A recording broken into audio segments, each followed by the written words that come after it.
Vamos lá, por que o mercado melhora quando o Trump fala que não vai atacar o Irã mais e que a paz vai ser feita?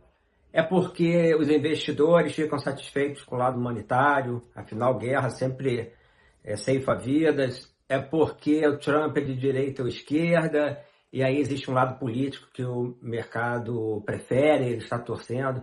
Nada disso. O mercado financeiro como um todo pensa numa coisa: dinheiro, custo do dinheiro. Você lembra da guerra da Ucrânia? Pois é, na guerra da Ucrânia, a gente teve efeitos no mercado no início, mas agora ninguém liga. Já dura 4 anos e não faz mais preço. Problemas geopolíticos, se você olhar e for ver aonde tem conflitos militares, por exemplo, na África está cheio. E também ninguém liga, não faz preço. Então o mercado não está preocupado se vai ter alívio na guerra. Como eu falei, guerra está aí, estão aí acontecendo por todo o globo praticamente, né? Conflitos maiores ou menores. O que importa é o dinheiro, mais uma vez falando. E, nesse caso, o custo do dinheiro. O que ocorre? Quando tem a guerra do Irã, o Irã ele responde fechando o Estreito de Hormuz, que, na verdade, no meu entender, foi uma grande cartada. Por quê? Porque ele faz com que esse conflito militar atinja o lado financeiro, o lado macroeconômico. Então foi um tiro, um míssil macroeconômico. Por quê? Causou um choque de oferta de petróleo. O petróleo é uma commodity que influencia muito os preços, ele foi lá para cima e trouxe inflação. E aí é que estão as duas variáveis mais importantes para o mercado, variáveis macros. Inflação mais alta, juros mais altos. Então sempre pensa, inflação e juros. O que o Fed faz? Os bancos centrais controlam inflação. A segunda missão dos bancos centrais é o garantir o emprego, né? Estimular a economia que ela atinja o pleno emprego. Mas a inflação é, digamos, o primeiro objetivo. E quando a guerra ela traz inflação, os agentes de mercado, os analistas, eles começam a estimar que os juros, principalmente nos Estados Unidos, né? E aí acaba sendo mundial, porque acaba sendo uma inflação mundial, está afetando o Brasil também, a Europa acabou de subir os juros, vão ficar altos por mais tempo. Juros altos por mais tempo significa que o custo de dinheiro para as empresas fica maior, então elas vão precisar de ter retornos maiores para compensar esse custo maior. Os investidores vão ter um custo de oportunidade maior. Imagina que você está ganhando aqui 30% no banco. Já estamos recebendo 13% só para deixar o dinheiro no banco. Mas para efeito de raciocínio, vamos considerar 30%. Você vai entrar na bolsa com 30% no banco, você vai... Por quê? Você vai precisar de um retorno de 30% ao ano, né? Porque os juros ele vai te pagando ao ano, trazendo para a realidade.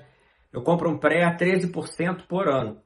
Todo ano 13% juros em cima de juros. A bolsa no final de 5 anos tem que me pagar isso. Mais um prêmio de risco. Se esses juros, vamos lembrar, se ele chegou a 2%, 3%, vai lá para baixo, esse meu custo de oportunidade é muito baixo também. Então, quando o juros sobe, para que eu tenha um bom retorno, eu vou querer o quê? Um desconto nas ações. Então, juros altos, bolsa vem para baixo e outros ativos de risco também. O ouro caiu, a prata caiu. Claro, porque eles não rendem juros.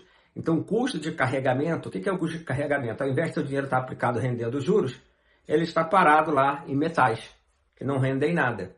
Então, eles subiram por questões geopolíticas, tá? E depois eles caíram porque esse juros sobe. Se os juros reais estivesse muito baixo ou negativo, é melhor você ter metais. Aí a commodity sobe. Então, para o mercado, ele está preocupado com isso, com o dinheiro, tá? Juros mais altos, pior para ativo de risco.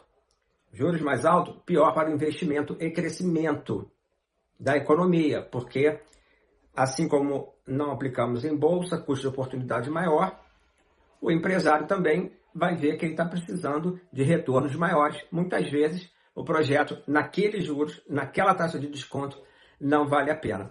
Quando o Trump ele fala que não vai atacar o Irã, que vai ter a paz, etc., o que ocorre?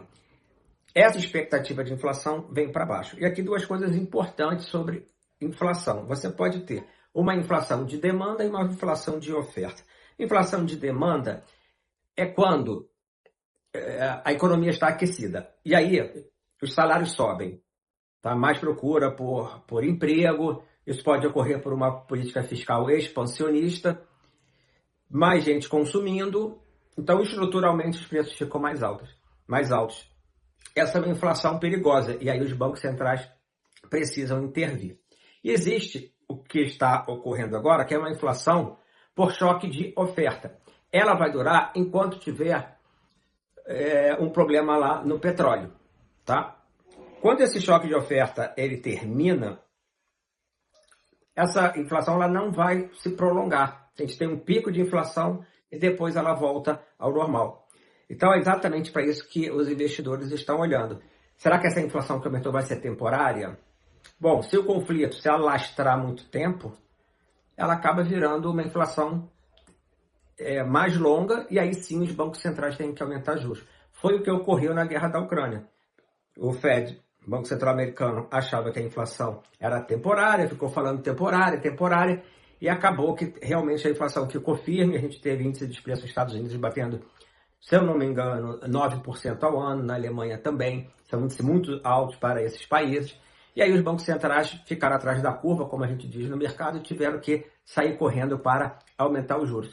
Então, se olhar aí os gráficos de 2001, foi 2022 a guerra. Depois de 2022, a gente tem uma movimentação para baixo. Aqui no Brasil, o Banco Central brasileiro começou a subir juros antes, e aí acabou a nossa Bolsa antecipando esse movimento. Mas a gente teve uma queda nos mercados, né? Por quê? Porque os bancos centrais acharam que a inflação da guerra da Ucrânia, né, e depois com a volta da pandemia, principalmente, né, um choque de oferta ia ser temporário. Então, choque de oferta da volta da pandemia, a demanda voltou mais rápido que a oferta, teve problemas na cadeia de produção. Né? O que ocorreu? O presidente dos bancos centrais falou, não, isso aqui a inflação vai voltar ao normal rápido. E não foi assim que aconteceu. Então, a mesma coisa agora. O que os investidores se perguntam? Se esse conflito se estender, pode ser que o juros seja mais alto. Aí faz todo esse efeito que eu acabei de contar. Porém, se terminar logo, que já está demorando um pouco, esse choque de oferta ele termina e aí os preços de ações, né, de ativos de risco, metais, criptomoeda, com juros mais baixos, eles se tornam mais competitivos e então sobem. O investidor não está preocupado com o lado humano da guerra, o lado político, ele quer saber de quê? Dinheiro, remuneração ao capital dele. E remuneração não é só quanto ele ganha, é quanto custa para se financiar e quanto ele recebe. Então, terminando o conflito, os investidores acham que, beleza, agora é um sinal de que os ativos de risco podem subir. Então, macroeconomia aí para a gente acompanhar o mercado. Até a próxima.